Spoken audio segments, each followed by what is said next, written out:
बिस्मिल्लाहिर्रहमानिर्रहीम। अस्सलामु अलैकुम स्टूडेंट। आज का टॉपिक है वो है Mendel law of independent assortment.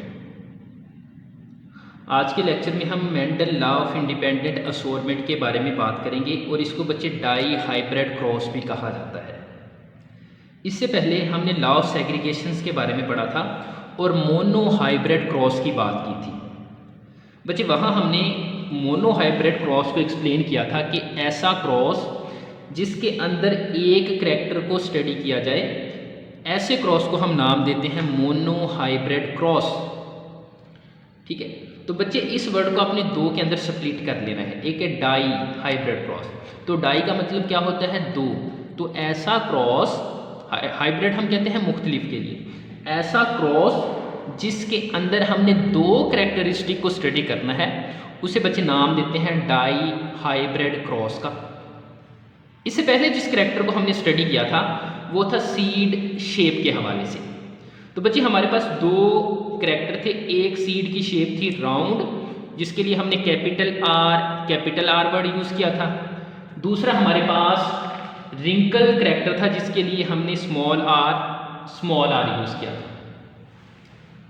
आज के लेक्चर में हमने दो करैक्टर, हुआ ये था कि जो मेंडल्स था जब उसने एक यानी कि मोनो हाइब्रिड क्रॉस करवाया और उसके बाद रिजल्ट निकाले, तो फिर उसके अंदर ये जुस्तजू पैदा हुई, क्यों ना मैं एक वक्त में दो करैक्टर को स्टडी करूं। तो फिर बच्चे उसने क्या किया था? डाई हाइब्रिड क्रॉस करवाया था। तो उसने जो दो खसूसियात को सिलेक्ट किया था वो एक सीड शेप थी और दूसरा सीड का कलर था। अब बच्चे सीड शेप राउंड और रिंकल थी, जबकि सीड का जो कलर था वो क्या था? येलो और ग्रीन था। बच्चे आपको मालूम है राउंड हमारे पास डोमिनेंट कंडीशन थी और रिंकल हमारे पास रिसेसिव कंडीशन है। ठीक इसी तरह यहाँ येलो हमारे पास डोमिनेंट कंडीशन है और ग्रीन क्या है? हमारे पास रिसेसिव कंडीशन है। तो बच्चे डोमिनेंट, अब ये देखिए कि राउंड और येलो ये दो डोमिनेंट कंडीशन है, रिंकल्ड और ग्रीन ये क्या है? दोनों रिसेसिव कंडीशन है। तो आज हम एक क्रॉस ड्रॉ करेंगे और ये देखेंगे कि जब डाई हाइब्रिड यानी कि ऐसा क्रॉस जिसके अंदर दो खसूसियात को देखा जाता है, उसके आगे रेशो क्या है और किस तरह अलील्स हैं वो करैक्टर को डिटरमिन करते हैं। तो बच्चे हमारे पास ये डोमिनेंट कंडीशन है कैपिटल आर, कैपिटल वाई। तो आपको मालूम होना चाहिए कैपिटल आर हम राउंड के लिए यूज़ करते थे और येलो के लिए हमने कैपिटल वाई यूज़ किया। दूसरी तरफ रिंकल्ड ग्रीन, तो स्मॉल आर रिंकल्ड के लिए, स्मॉल वाई हमने ग्रीन के लिए वर्ड यूज़ किया। अब बच्चे आगे हम इसके गैमीट यानी कि जब गैमीट बनते हैं तो हमने कहा था कि एक अलील जाती है। तो बच्चे दोनों करैक्टर में से एक अलील जाएगी। होगा क्या कि इधर से कैपिटल आर और इधर से कैपिटल वाई, इधर से स्मॉल आर और स्मॉल वाई। अब बच्चे इन दोनों के दरमियान जब क्रॉस होगा, या हमारे पास जो जनरेशन आएगी उस जनरेशन को बच्चे हम नाम देंगे F1 जनरेशन। आपको यह मालूम है कि जब हमने F1 जनरेशन के रिजल्ट देखे थे तो हमारे पास सारे के सारे जो इंडिविजुअल आए थे वो डोमिनेंट करैक्टर वाले आए थे।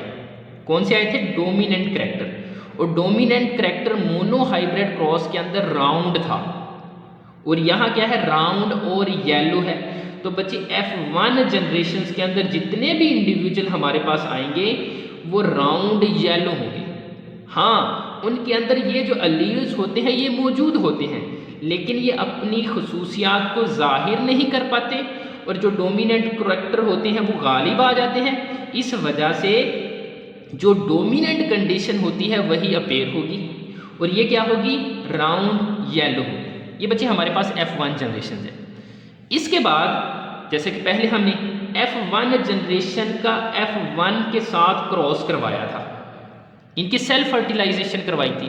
तो अब हम क्या करेंगे? इनकी सेल्फ फर्टिलाइजेशन करेंगे। तो capital R, capital Y, small Y, इसी तरह का एक और इंडिविजुअल लेंगे और उनके दरमियान सेल्फ फर्टिलाइजेशन करवा देंगे। Capital R, capital Y, small Y. बच्चे इससे पहले हम इनके गैमीट बनाएंगे। कि इनके गैमीट्स किस तरह बनेंगे। तो बच्चे इस पॉइंट को गौर से समझना। इसके गैमीट बनाने के दो तरीके हैं। आप इसी तरह सीक्वेंस में कैपिटल आर स्मॉल आर लिखें, कैपिटल वाई स्मॉल वाई लिखें। फिर क्या करें, कैपिटल आर का इसके साथ दूसरे करैक्टर के साथ कैपिटल आर कैपिटल वाई, फिर इसी का कैपिटल आर स्मॉल वाई, फिर इसके आर को लेना दूसरे करैक्टर को, small R capital Y small R small Y.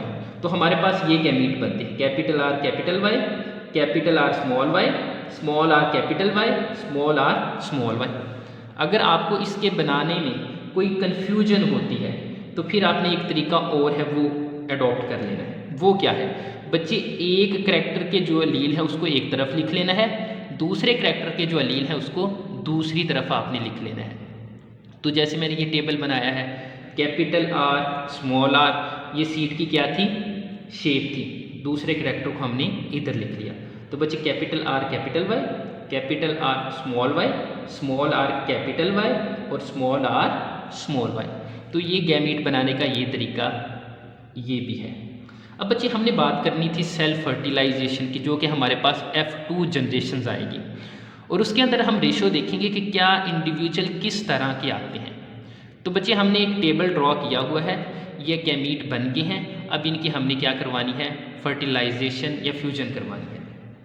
तो बच्चे गौर से देखिएगा, हमारे पास पहला जो गैमीट है कैपिटल आर कैपिटल वाई, ठीक इधर इसके साथ क्रॉस करवाएंगे तो हमारे पास क्या आएगा, capital R capital R capital Y capital Y. ये कौन सा करैक्टर है, राउंड येलो है। इसी तरह दूसरा बच्चे कैपिटल आर, इसको लेके इन सब के साथ क्रॉस करवाना है, capital R capital Y small Y. ये कौन सा है, ये भी राउंड येलो है। फिर बच्चे capital R small R capital Y, ये भी क्या है, राउंड येलो है। इसी तरह capital R small R capital Y small Y, ये भी बच्चे क्या है कि डोमिनेंट कंडीशन है, तो ये भी क्या है हमारे पास राउंड येलो है। आगे चलें, अब इसके साथ capital R capital Y small Y.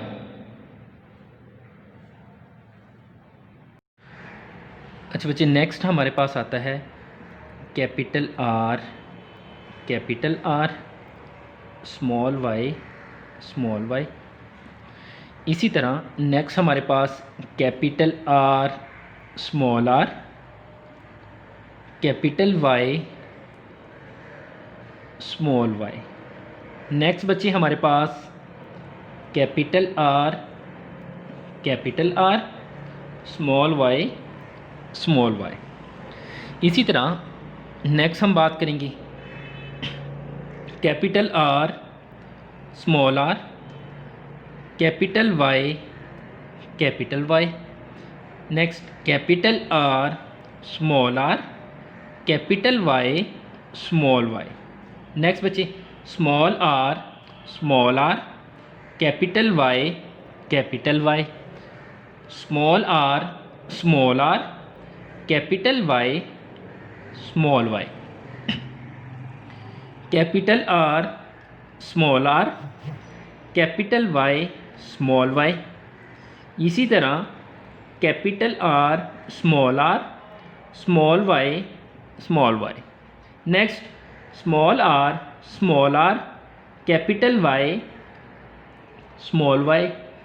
Last small R small Y small Y.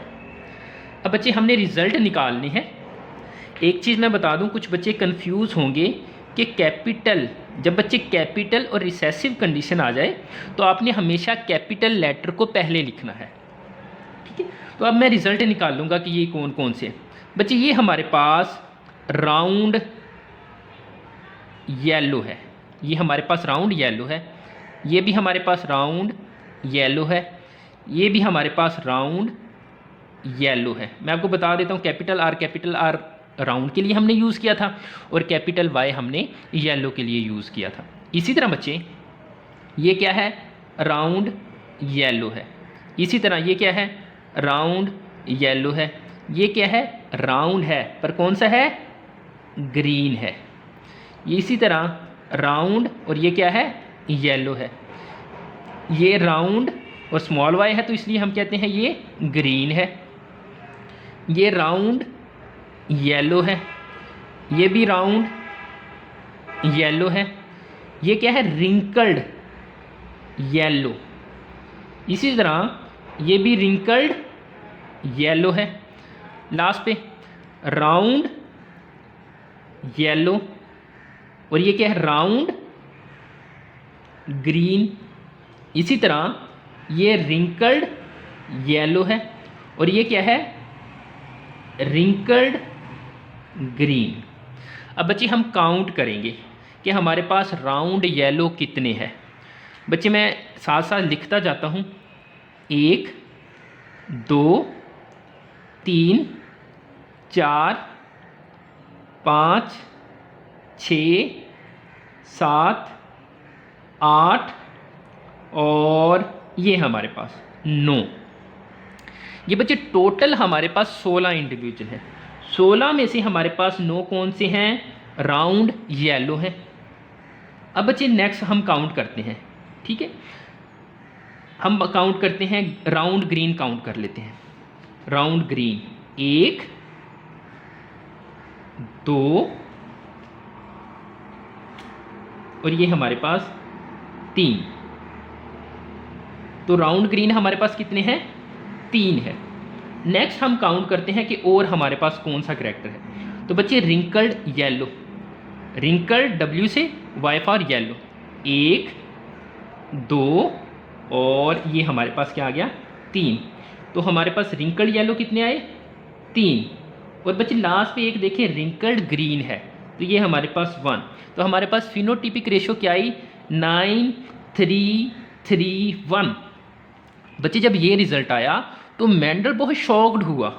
क्यों शॉक्ड हुआ, उसने कहा कि मेरे पास तो 2 कैरेक्टर थे, यानी कि राउंड येलो था और रिंकल्ड ग्रीन था, लेकिन हमारे पास राउंड ग्रीन भी आए हैं और रिंकल्ड येलो भी आए हैं। तो ये बहुत हैरान हुआ कि ये किस तरह हो सकता है।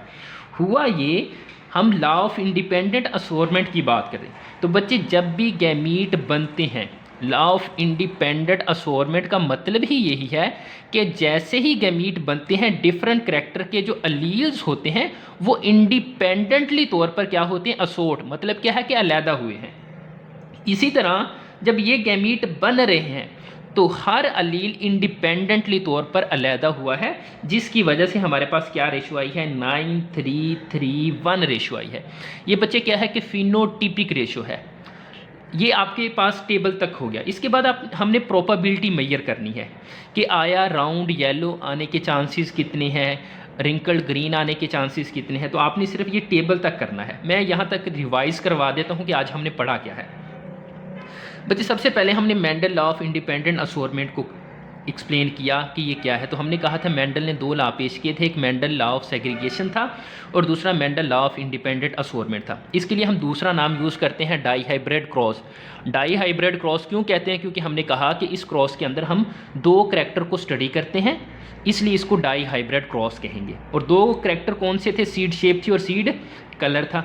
बच्चे सबसे पहले हमने गैमीट बनाए। गैमीट बनाने के बाद हमने इनकी F1 जनरेशन हासिल की। जब हमने F1 जनरेशन हासिल की तो हमने कहा कि सारे के सारे जो करैक्टर होते हैं वो डोमिनेंट अपेयर होते हैं। तो राउंड येलो हमारे पास डोमिनेंट था, वो आए। उसके बाद हमने इनकी सेल्फ फर्टिलाइजेशन करवाई। सेल्फ फर्टिलाइजेशन जब करवाई है तो हमने सबसे पहले गैमीट बनाए। तो गैमीट बनाने के हमने 2 तरीके देखे। एक तो आप इसको एरो लगा के इस तरह गैमीट बना सकते हैं, दूसरा आप टेबल के ज़रिए भी इनसे गैमीट बना सकते हैं। तो जो आपको आसान तरीका लगता है आपने उस तरह उनके गैमीट बना लें। फिर इसी तरह बच्चे ये गैमीट एक तरफ लिख लेने हैं, इसी तरह दूसरे गैमीट है वो इस तरफ लिख लें और इनका आपस में क्रॉस करवाना है। तो बच्चे ये टोटल हमारे पास 16 इंडिविजुअल हैं। तो 16 में से हमारे पास जो 9 थे वो राउंड येलो थे। रिंकल्ड ग्रीन हमारे पास 3 थे, वो भी 3 थे। और राउंड ग्रीन कितने थे, वो भी 3 थे। एक हमारे पास रिंकल्ड ग्रीन आया। बच्चे इन सबको अगर मिलाएं 9 + 3 12, 12 3 15 और ये कितने हो गए 16। तो 16 इंडिविजुअल हमारे पास यहाँ तक कंप्लीट होते हैं। आगे एक छोटा सा टॉपिक है प्रोबेबिलिटी का, वो मैं आपको इंशाल्लाह नेक्स्ट लेक्चर में करवा दूँगा।